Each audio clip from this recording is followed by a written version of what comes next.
with the latest. Continuing coverage this morning, just over 5,000 customers still being impacted by power outages caused by yesterday's storms. Let's pull up the live numbers from MG&E showing just how many people are in the dark this morning.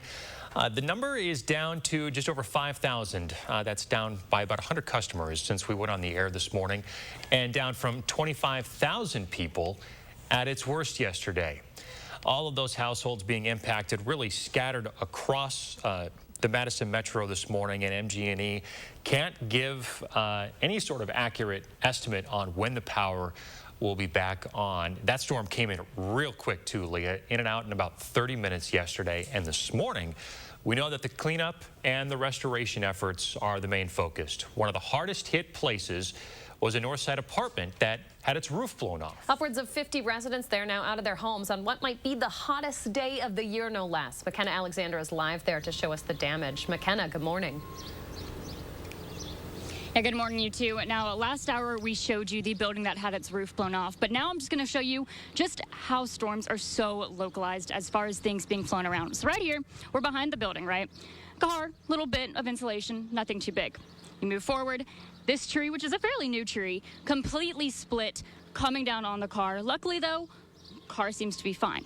Then you move up just a few feet, and then you just see so much damage. And this roof, up here in this building is fine. So this roof is not from this building. This roof is from the building in front of it, where things were just flown out. You can see that huge chunk of just roof. And that was clearly all placed here before this tree then fell down on top of it.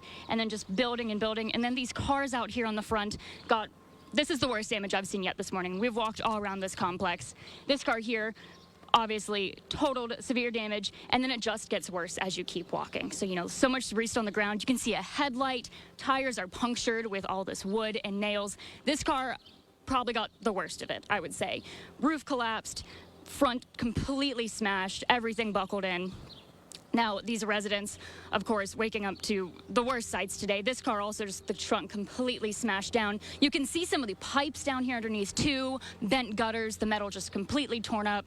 Back there, you can also see a lot of the pipes, which is, you know, people need their service dates out. So just huge mass damage. Again, this did not come from this building up here. What happened was this building here in front of me, the roof flew off, came over here, circled around. But again, that's just how localized these storms are. They come in so quickly, move things around, and then buildings around it are just fine. Across the street, no damage. But these residents here really impacted by this. Now, we have spoken to some residents who do have a bit of power. We spoke with them about half an hour ago. One said it flickers on and off. But we also did see some electricity crews who say majority of the residents still don't have power. They do expect to get that up by today, but for these residents today, again, on the hottest day of the year, it's not a great time to be without housing. Now, to help with that and any other resident that may be without a cool spot today, City of Madison has placed cooling centers around the city. Now, we're going to go ahead and pull up a list for you of where those centers are.